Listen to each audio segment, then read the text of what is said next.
Friends, நம்ம இன்றைக்கி வந்து கடலுக்கு போய்ட்டு ஃப்ரெஷ்ஷாக நல்லா சூப்பராக மீன் வாங்கிட்டு அடுத்து நம்ம நிலத்தை பார்த்துன்னு போகலாம் அப்படின்னு வந்தாச்சு. கீரை போட்டிருந்தேன் இல்லையா, அந்த கீரைலாம் நான் வீடியோவில் அதையும் போடுறேன். ஃபஸ்ட்டு சிறுகீரை அரைக்கீரைலாம் போட்டிருந்ததையும் என்னால் நான் எல்லாத்தையுமே போடலை, நான் இன்னும் அதையுமே நான் ஆட் பண்ணுறேன். இப்போ வந்து புளிச்சக்கீரைங்க பாருங்கள், நல்லா சூப்பராக வளர்ந்துருக்குது. இதையும் பறிச்சிக்கலாம் அப்படின்ட்டு தான் பறிக்கிறேன். நான் வந்து அறுக்கிறதுக்கு எதையும் எடுத்துகிட்டு வரல, அதனால் கையாலே இதை பறிச்சுன்னு போகலான்ட்டு இப்படி இந்த மாதிரி நம்ம இன்றைக்கி நமக்கு தேவை அளவுக்கு மட்டும் கொஞ்சமாக பறிச்சிக்கலாம் அப்படின்றதுனால தான் வந்து இதை அப்படியே தழையாகவே பறிச்சிக்கிறேன். நல்லாவே வளர்ந்துக்குது பாருங்கள், நல்லா உயரமாக சூப்பராக அது பாருங்கள். லைனாக வந்து புளிச்சக்கீரை அப்படின்னு சொல்லுவாங்க, காசரைக்கீரைன்னு சொல்லுவாங்க. கிராமத்தில் நாங்கள் வந்து இதை காசரைக்கீரைன்னு சொல்லுவோம். புளிச்சக்கீரை தெலுங்கில் வந்து கோங்கரா அப்படின்வாங்க. இது வந்து நம்ம வீட்டுக்கு தேவையான அளவு மட்டும் கொஞ்சமாக நான் வந்து இலையாவே பறித்து எடுத்துக்கிறேன். அதுக்கப்புறம் முருங்கைக்கீரையுமே கொஞ்சம் ஒடிச்சு எடுத்துன்னு போக போகிறேங்க. கத்திரிக்காய் செடியெலாம் நல்லா வளர்ந்துருக்குது பாருங்கள் சூப்பராக. ஆனால் அந்த நுனியில் அந்த பூச்சி வந்துடுது, அதெல்லாம் உடச்சிட்டேன். ஆனால் ஓரளவு நல்லா சூப்பராக வளர்ந்துருது பாருங்கள். இதை நடக்குள்ளலாம் நான் தண்ணி இல்லாமல் கொஞ்சம் அழகாக நட்டுட்டு வந்தேன். 5, 6, 7 ஒரு 7, 10 செடி எல்லாம் இருக்குது. இது நல்லா காய்ச்சிதுன்னா நம்ம ஒரு வீட்டுக்கு போகுதுங்க சூப்பராக தாராளமாக. ஆனால் பில்லு பாருங்கள் எவ்வளோ வளர்ந்துருக்குதுன்னு. நல்ல மழைக்கு அதுக்கும் நல்லா மாடு வச்சுருக்கிறவங்க சூப்பராக வந்து இப்போ புல்லு பிடிங்கின்னு போனாங்கன்னா மாடு நல்லா சூப்பராக சாப்பிடும். எவ்வளோ பில்லு இருக்குது.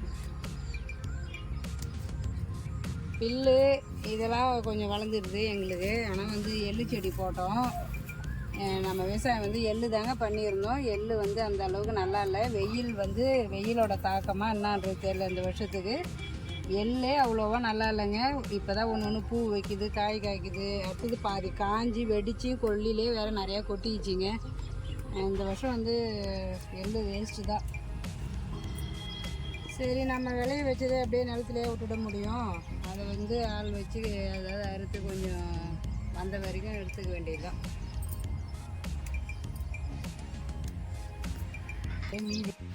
இது வந்து ஊருக்கு போனதெல்லாம் எங்கள் அம்மா வீட்டிலேருந்து இந்த மாங்காவும் அம்மா வீட்டிலேருந்து பறித்து கொடுத்து அனுப்புனாங்க. இது சூப்பராக இருக்கும், நல்லா பழத்துக்கு குழம்புக்குமே நல்லா இருக்கும். ஆனால் நல்லா புளிப்பாக இருக்கும். ஆனால் வந்து பழம் அவ்வளோ சூப்பராக இருக்கும். இது வந்து கீரையை நம்ம முருங்கை மரத்தில் தான் உடைச்சேன். நம்ம உடச்ச கீரையுமே நம்ம நிலத்துலேருந்து கொஞ்சம் பறிச்சு வந்தது தாங்க இது.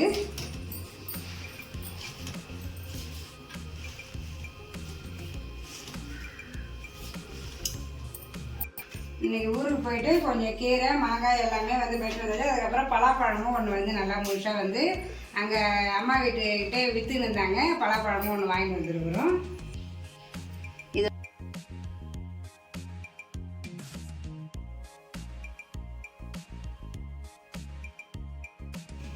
சூப்பராக வந்து நீ நம்ம ஊருக்கு போனதெல்லாம் கீரை மாங்காய் எல்லாமே ஃப்ரெஷ்ஷாக வந்து நம்ம இடத்துலேருந்தே எடுத்துன்னு வந்தாச்சு. ஒரு ஹாப்பியாக இருக்குது, சந்தோஷமாக இல்லைங்க. நம்ம வீட்டிலேருந்து எடுத்துன்னு வர்றது. அதுக்கப்புறம் பலாப்பழமும் பார்த்துருப்பீங்க, அதுவுமே வாங்கிட்டு வந்தோம். வர வழியில் விற்றாங்க, அதை வாங்கிட்டு வந்துட்டோம். இப்போ வந்து மீன் க்ளீன் பண்ணிவிட்டு சமைக்கிற வேலை தான்.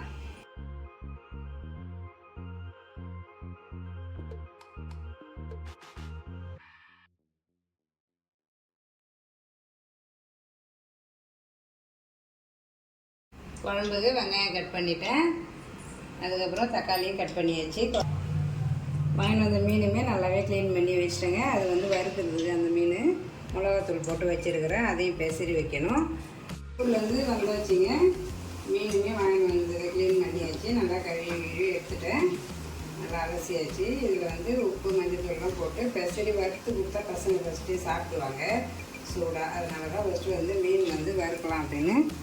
இதில் கொஞ்சம் பெரிய சங்கராலாம் எடுத்துட்டேன். சங்கரா மீன் தான் அங்கே கிடச்சிது. எல்லா மீனுமே வந்தது. ஆனால் வந்து நம்ம ரேட்டுக்கு ஏற்ற மாதிரி வாங்கினோன்னா இதுதான் கொஞ்சம் சீப்பாக இருந்த மாதிரி இருந்தது. அதனால் இந்த சங்கரா வாங்கினோம். அதில் வந்து ஒரே ஒரு காணங்காத்த மீன் இருந்தது.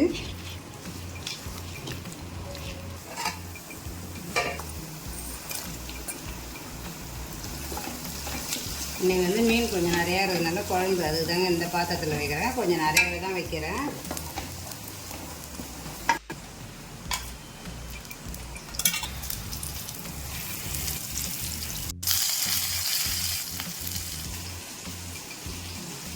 மீன் வந்து எல்லா மீனுமே கொஞ்சம் நல்லா ஃப்ரெஷ்ஷாக இருக்கும். அதனால தான் அங்கே போய் வாங்குறது. ரேட்டெல்லாம் ஒரே அளவு தான்.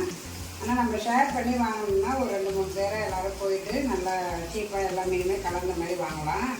இது வந்து நம்ம தனியாக போனதால் நாங்கள் ஒரு மீன்காரங்கிட்ட வாங்கி நம்ம அப்படியே அவங்க கூடு கட்டி வச்சுருப்பாங்க, அதுலேயே வாங்கி வந்துடுவோம். நாங்கள் நம்ம வீட்டுக்கு எவ்வளோ வேணுமோ அது மட்டும் நம்ம வாங்கிக்கலாம். நம்ம நிறையா வாங்கணும் அப்படின்னா ஒரு 2-3 பேர் 4 பேர் சேர்ந்து போய் வாங்கினாக்க நம்ம நல்லா விலை பேசி வாங்குவாங்க. ஆனால் ஃப்ரெஷ்ஷாக இருக்கும் கொஞ்சம் மீன், அதனால தான் போய்ட்டு அங்கே வாங்குறது.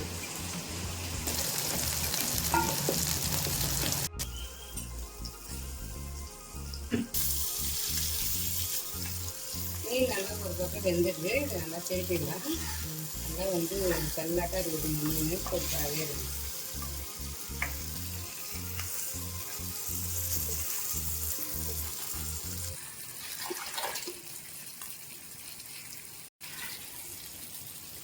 குழம்பு வந்து ரெடி பண்ணி வச்சேங்க. புளி தண்ணியெலாம் கரைச்சி மிளகாத்தூள் போட்டு வச்சிட்டேன். குழம்பு ஊற்றி நல்லாவே கொதிக்கிட்டோம்.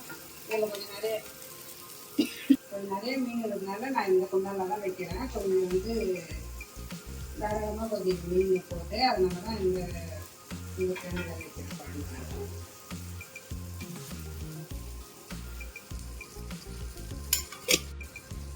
அதெல்லாம் போட்டு குழம்பு நல்லாவே இந்த அளவுக்கு ஊற்றிட்டேங்க. இது அப்படியே நல்லா கொதிக்கிட்டோம். மூடி போட்டுருந்தோம்னா சாதமும் வெந்துட்டு வச்சிடலாம்.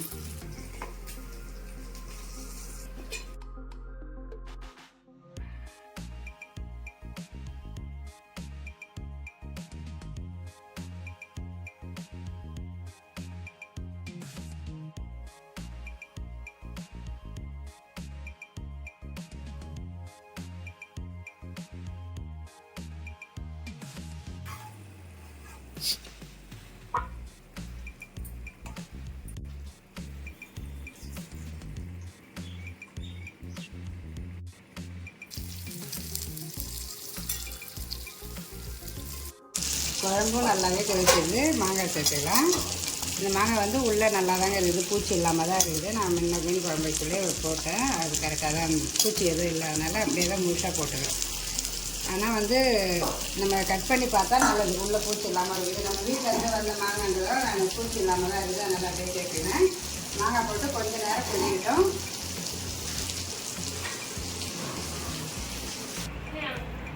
மாங்காய் போட்டு குழம்பு கொதிச்சிருந்து ஒரு பூண்டு தட்டி வச்சுருந்தேன், அதை சேர்த்துக்கிறேன். இப்போ க்ளீன் பண்ண மீனை சேர்த்துக்கலாம்.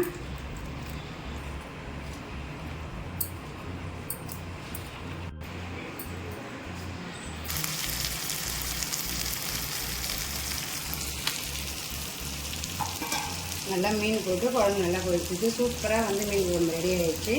இப்போ இது மேலே கொஞ்சம் ஃப்ரெஷ்ஷாக கருவேப்பிலை போட்டுக்கலாம்.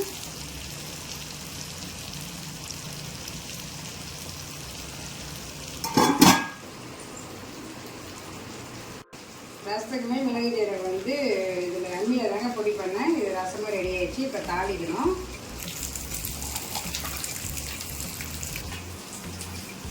இன்றைக்கி வந்து கிச்சன் அப்படி இப்படின்னு தான் இருக்கும். ரொம்ப லேட் ஆகிடுச்சு, அதனால் வந்து கொஞ்சம் சமையல் வேலை மட்டும்தான் பார்க்க முடியுது. கொஞ்சம் ஏழை கட்டுற வேலைலாம் கொஞ்சம் பார்க்க முடியல, கொஞ்சம் அப்படி இப்படின்னா இருக்கும். ரசமும் நல்லா சூப்பராக ரெடி ஆகிடுச்சு.